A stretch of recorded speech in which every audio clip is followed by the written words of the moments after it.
రాష్ట్రంలో రాజకీయ పార్టీలు బీసీ జపం చేస్తున్నారు. ఇప్పటికే బీసీ రిజర్వేషన్లు అమలు చేయాలని బీజేపీ మహాధరణ చేపట్టగా జాగృతి 72 గంటల దీక్షకు సిద్ధమవుతుంది. ఇదే అంశంపై మాట్లాడేందుకు రాష్ట్ర మంత్రి సీతక్క ప్రస్తుతం అంటున్నారు. మేడం, అంటే బీసీ రిజర్వేషన్లు అమలు కోరుతూ బీజేపీ ఆందోళనలు చేసింది. కామారెడ్డి డిక్లరేషన్ కేవలం రాజకీయ మతపరమైన రిజర్వేషన్ చెప్తుంది. దీన్ని ఎట్లా చూస్తున్నారు? వాళ్లకు మేము అడిగినటువంటి 42% ఇవ్వడం ఇష్టం లేక ఈ డ్రామాలను చేస్తారు బీజేపీ వాళ్ళనేది అర్థమవుతుంది. కాబట్టి ఇక్కడ మతపరమైనటువంటి రిజర్వేషన్లు ఏమున్నాయి? గతం నుంచి ఇవాళ కర్ణాటకలో కానీ, అదే మోడీ గారి సొంత రాష్ట్రంలో గుజరాత్లో కానీ, ఆయన ప్రాతినిధ్యం వహిస్తున్నటువంటి యూపీలో కానీ ఎలాంటి రిజర్వేషన్స్ అమలవుతున్నాయో ఇక్కడ జనాభాకు అనుగుణంగా రిజర్వేషన్స్ పెంచాలని మా డిక్లరేషన్ మేము హార్ట్ఫుల్గా చేస్తూ ఉన్నాం. కాకపోతే ఆ చిత్తశుద్ధి లేకుండా ఈ డ్రామాలు ఈ మాటలు మాట్లాడుతున్నారు. అవన్నీ మానుకొని మీ యొక్క నిజస్వరూపం ప్రజలకు అర్థమవుతుంది. మీకు ఇష్టం ఉండదని. ఎందుకంటే పిఎంఓ ఆఫీస్లో కూడా చూస్తే బీసీలు ఎంతమంది ఉన్నారు, ఎస్సీలు ఎంతమంది ఉన్నారు, ఎస్టీలు ఎంతమంది ఉన్నారో అసలు బీజేపీకి అట్టడుగు వర్గాల పట్ల, బడుగు బలైన వర్గాల పట్ల ఏమాత్రం చిత్తశుద్ధి ఉందో మనకు తెలుసు. కాబట్టి వాళ్ళు తప్పించుకునేటువంటి దానికోసం ఇతరులను పరనింద ఆత్మస్థుతి అనేది ఉంటాయి కదా, సేమ్ అది చేస్తూ ఉన్నారు. కేవలం కామారెడ్డి డిక్లరేషన్ 42% అన్నారు, కానీ ఇచ్చేది మాత్రం 32% అనేది బీజేపీ స్పష్టంగా చెప్తుంది.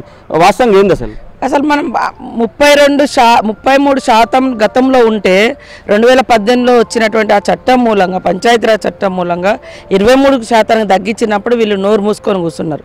ఈరోజు మేము 42% పక్కాగా డిమాండ్ చేస్తూ ఉన్నాం. అది ఆనాడు ఏ కులాలు అయితే ఉన్నాయో ఈనాడు కూడా అదే స్థాయిలో ఆ కులాలన్నీ ఆ వర్గాలన్నీ కలుపుకొని 42%. అందుకనే మతము అని మీరు కేవలం ఓట్ల కోసం మత రాజకీయాలు, కుల రాజకీయాలు తప్ప ఏ కులానికి మీరేం చేసిందే హిందువులకైనా ఒట్టిగా పుణ్యానికి ఎక్కడైనా గుడి కట్టించినవా, లేకుంటే బడి కట్టించినవా, కనీసం అగరబత్తికైనా జీఎస్టీ లేకుండా ఇచ్చిరానే వీళ్ళు. కేవలం ఓట్లప్పుడు మాత్రమే ఈ విభజన రాజకీయాలు. అప్పుడు ఇప్పుడు ఎప్పుడు మా రాహుల్ గాంధీ గారు కానీ, మా ఇందిరమ్మ గారి కాలం నుంచి, నెహ్రూ గారి కాలం నుంచి ప్రజాహితం, జనహితమే మాహితం. బీసీ డిక్లరేషన్ అమలు కోరుతూ రేపటి నుంచి దీక్ష అవుతుంది. 72 గంటల దీక్షకు పిలుపునిచ్చింది కవిత. ఎట్లా చూస్తారు మేడం దీక్షని? ఇక ఆమె మీద కొన్ని రకరకాలుగా అలిగేషన్స్ ఉండే, వాళ్లకు అధికారం ఉన్నప్పుడు అణచివేతను ఆయుధంగా ఎంచుకున్నారు. ప్రజల సమస్యలన్నీ పక్కదారి పట్టించారు. ఇప్పుడు అధికారం కోసం రకరకాలుగా అడుక్కుంటా ఉన్నారు. మరి ఏదో చేస్తారు. నిన్నటిదాకా మీరే ఉన్నారు. 33% ఉండాల్సినటువంటి దాన్ని కూడా 23% చేశారు 2018 పంచాయతీ రాజ్ యాక్ట్ ద్వారా. సో అవన్నీ ప్రజలకు తెలుసు. కనీసం వీళ్ళ కుటుంబ సభ్యులు మన కులగణనలో కూడా పాల్గొనలేదు. ఎంత దురహంకారమో మీకు తెలుసు. కాబట్టి ఆ దురహంకారం అంతా ప్రజలకు అర్థమైంది. కాబట్టి వాళ్ళ ఫ్యామిలీస్ నుంచి ఈ డ్రామాలు, అడుక్కునే డ్రామాలు, లేదో ఏమంటారు మేలి ముసుగేసుకునే ఆ ప్రయత్నాలు, ఎప్పుడు తోడేళ్ళే, గొర్రెలే, పులులే. కాబట్టి మీరేందో ప్రజలకు తెలుసు. సీఎం రేవంత్ రెడ్డి 50 సార్లు ఢిల్లీ వెళ్ళినా 50 పైసలు కూడా రాష్ట్రానికి తేలేదు. టూరిస్ట్ సీఎంగా మారిండి అనేది బీఆర్ఎస్ ఆరోపణలు చేస్తుంది. వీళ్ళది ఒక తెలంగాణ ఉద్యమ పార్టీ అని పెట్టుకున్నారు. లాస్ట్కు వీళ్ళ పేరు బంధాన్ని కూడా మార్చుకొని వీళ్ళకి ఎలాంటి సంబంధం లేకుండా జార్ఖండ్ పోతారు, యూపీ పోతారు, మహారాష్ట్ర పోతారు, 100,000 వెహికల్ వేసుకొని. ఏం సంబంధం ఉందని పేరు ఢిల్లీ పోయారు.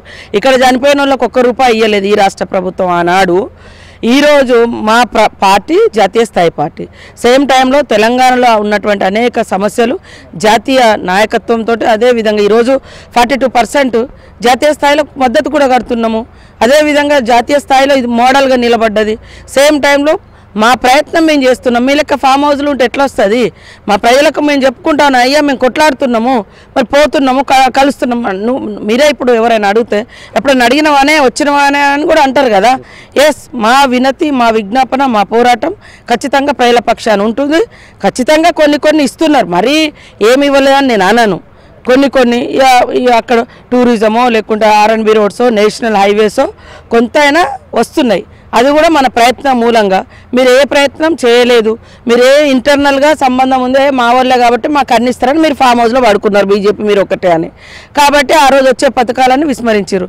ఈరోజు మేము అడుగుతున్నాం, పోరాడుతున్నాం, ప్రశ్నిస్తున్నాం, వినతులు ఇస్తున్నాం. ఇది మా ప్రయత్నం. సో స్థానిక సంస్థ ఎన్నికలు ఎప్పటిలోగా నిర్వహించే అవకాశం ఉంది. ఎట్లా ముందుకెళ్ళబోతున్నారు?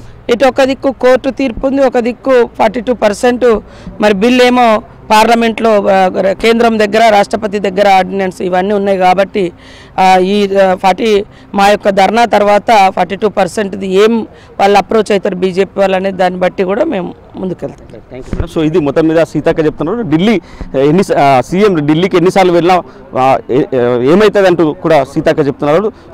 ఢిల్లీలో త్వరలో చేపట్టే ధర్నా అనంతరం స్థానిక సంస్థల ఎన్నికలపై నిర్ణయం తీసుకుంటామని ఆమె చెప్తున్నారు. కెమెరామెన్ రవిచరణ్తో బాల్కుమార్, ఎన్టీవీ, నిజామాబాద్ జిల్లా.